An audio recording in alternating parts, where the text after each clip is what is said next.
इसलिए बिहार का संकल्प अटल, बिहार का संकल्प अटल, एनडीए के साथ हर पल, एनडीए के साथ हर पल। साथियों, बीते वर्षों में जिस तरह बिहार में नक्सलवाद पर प्रहार हुआ है, उसका भी बहुत बड़ा लाभ बिहार के युवाओं को मिला है। चंपारण, औरंगाबाद, गया जी, जमुई जैसे जिलों को वर्षों तक पीछे रखने वाला माओवाद आज अंतिम सांसें गिन रहा है। जिन इलाकों पर माओवाद का काला साया था, आज वहां के नौजवान बड़े सपने देख रहे हैं। हमारा संकल्प है कि हम भारत को नक्सलवाद से पूरी तरह मुक्त करके रहेंगे। साथियों, ये नया भारत है। अब भारत मां भारती के दुश्मनों को सजा देने के लिए जमीन आसमान एक कर देता है। बिहार की इसी धरती से मैंने ऑपरेशन सिंदूर का संकल्प लिया था और आज उसकी सफलता पूरी दुनिया देख रही है। साथियों, बिहार के पास न सामर्थ्य की कमी है और न ही संसाधन की। आज बिहार के संसाधन बिहार की प्रगति का माध्यम बन रहे हैं।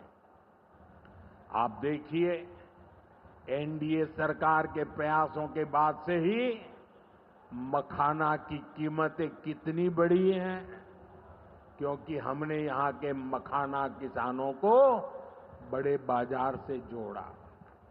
हम मखाना बोर्ड का गठन कर रहे हैं। यहां केला, लीची, मरचा चावल, कटारनी चावल, जर्दालू आम, मगही पान, अभी ऐसे कितने ही उत्पाद और हैं जो बिहार के किसानों को, बिहार के युवाओं को दुनिया भर के मार्केट से जोड़ेंगे। भाइयों बहनों, किसानों के उत्पाद और उनकी आय को बढ़ाना हमारी प्राथमिकता है। पीएम किसान सम्मान निधि योजना के तहत अब तक करीब 3.5 लाख करोड़ रुपया किसानों को दिए गए हैं। यहां अकेले मोतीहारी में ही 5 लाख से ज्यादा किसानों को 1,500 करोड़ रुपए से ज्यादा मिले हैं। साथियों, न हम नारों तक अटकते हैं, न हम वादों तक सिमटते हैं, हम तो काम करके दिखाते हैं।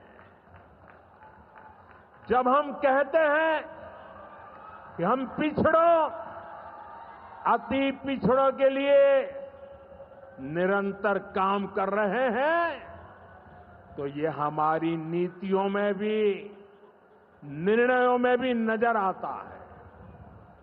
एनडीए सरकार का तो मिशन ही है हर पिछड़े को प्राथमिकता, हर पिछड़े को प्राथमिकता, चाहे पिछड़ा क्षेत्र हो या पिछड़ा वर्ग हो, हमारी सरकार की वो पहली प्राथमिकता है।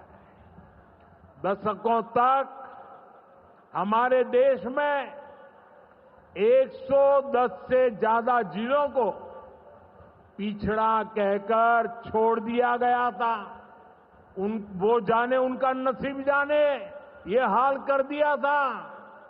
हमने इन जिलों को प्राथमिकता दी।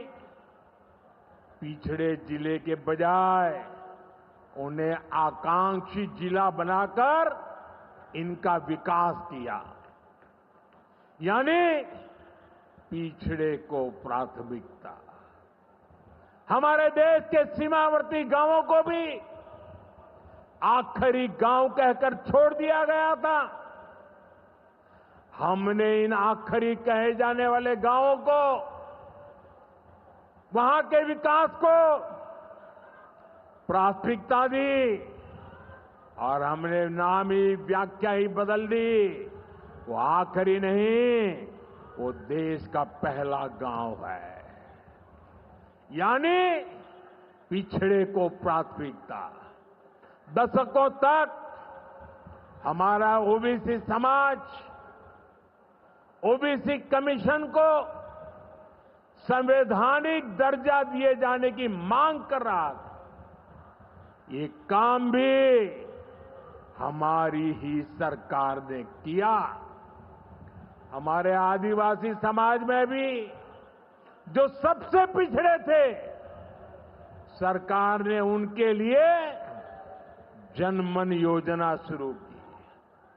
अब इनके विकास के लिए 25,000 करोड़ रुपए खर्च किए जा रहे हैं। इसलिए मैं कहता हूं, जो पिछड़ा है वो हमारी प्राथमिकता है। अब इसी भावना से एक और बहुत बड़ी योजना शुरू की जा रही है।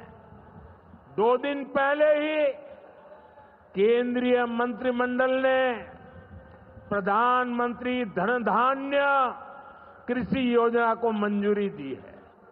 इस योजना के तहत कृषि के मामले में सबसे पिछड़े 100 जिलों को चिन्हित किया जाएगा।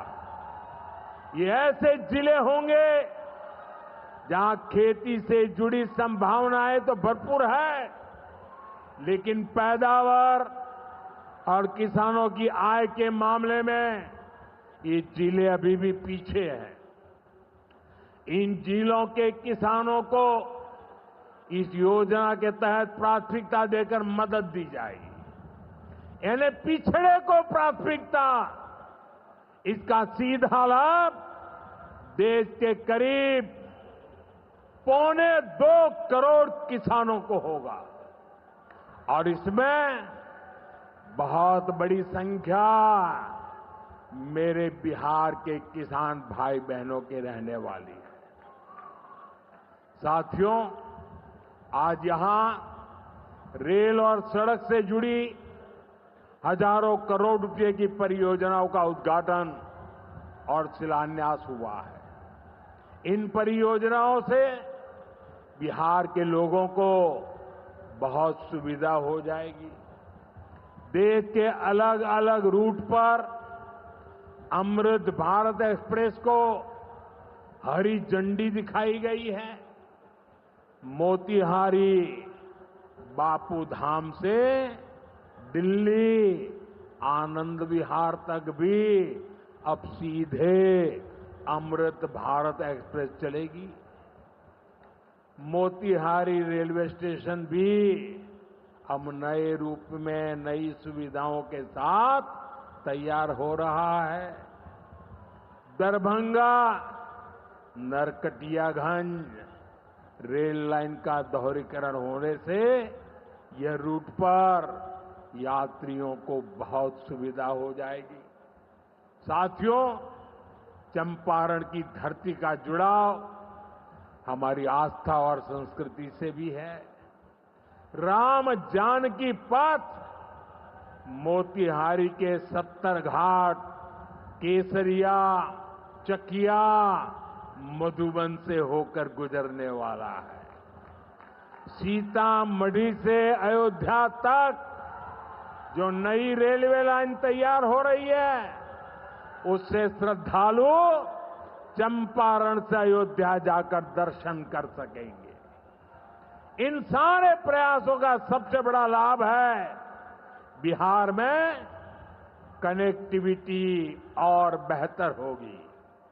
यहां रोजगार के नए अवसर भी तैयार होंगे। साथियों, कांग्रेस और आरजेडी गरीबों, दलितों, पिछड़ों और आदिवासियों के नाम पर राजनीति करते आए हैं, लेकिन बराबरी का अधिकार तो दूर, ये परिवार से बाहर के लोगों को सम्मान तक नहीं देते। इन लोगों का अहंकार आज पूरा बिहार देख रहा है। हमें बिहार को इनकी बुरी नीयत से बचाकर रखना है। नीतीश जी की टीम ने, बीजेपी की टीम ने और पूरे एनडीए ने इतने वर्षों तक यहां मेहनत की है। श्री चंद्रमोहन राय जी जैसे विभूतियों ने हमें मार्गदर्शन दिया है। हमें मिलकर बिहार के विकास के इन प्रयासों को और गति देनी है। हमें मिलकर बिहार के सुनहरे भविष्य की ओर बढ़ना है। हमें संकल्प लेना है, बनाएंगे नया बिहार, फिर एक बार एनडीए सरकार। इसी के साथ मैं एक बार फिर आज की परियोजनाओं के लिए आपको बहुत बहुत बधाई देता हूं। मेरे साथ दोनों हाथ ऊपर करके पूरी ताकत से बोलिए, भारत माता की, भारत माता की, भारत माता की। बहुत बहुत धन्यवाद।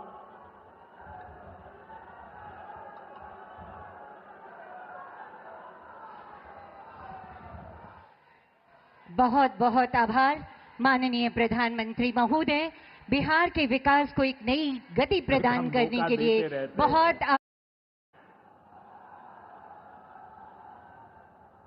ये धरती चंपारण की धरती है। इस धरती ने इतिहास बनाया है। आजादी के आंदोलन के समय में इस धरती ने गांधी जी को नई दिशा दिखाई। अब इसी धरती की प्रेरणा बिहार का नया भविष्य भी बनाएगी। आज यहां से 7,000 करोड़ रुपए से ज्यादा की परियोजनाओं का उद्घाटन और शिलान्यास हुआ है। मैं आप सभी को और सभी बिहार वासियों को इन विकास परियोजनाओं की बहुत बहुत बधाई देता हूं। यहां एक नौजवान पूरा राम मंदिर बना करके ले आया है। क्या भव्य काम किया है। मुझे लगता है वो मुझे भेंट करना चाहते हैं। तो मैं मेरे एसपी जी के लोगों को कहता हूं, आप उसमें नीचे अपना आता पता लिख देना भाई। मैं चिट्ठी लिखूंगा आपको। ये आपने बनाया है। हाँ, मेरे एसपी जी के लोग आ जाएंगे, उनको दे देना। मेरी चिट्ठी जरूर मिलेगी आपको। मैं आपका बहुत आभारी हूं कि सीता माता का जहां स्मरण नित्य होता है, वहां आप मुझे अयोध्या की भव्य मंदिर की कलाकृति दे रहे हैं। मैं आपका बहुत आभारी हूं नौजवान साथियों। 21वीं सदी में दुनिया बहुत तेजी से आगे बढ़ रही है। एक समय जो ताकत केवल पश्चिमी देशों के पास होती थी, उसमें अब पूरब के देशों का दबदबा बढ़ रहा है, भागीदारी बढ़ रही है। पूरब के देश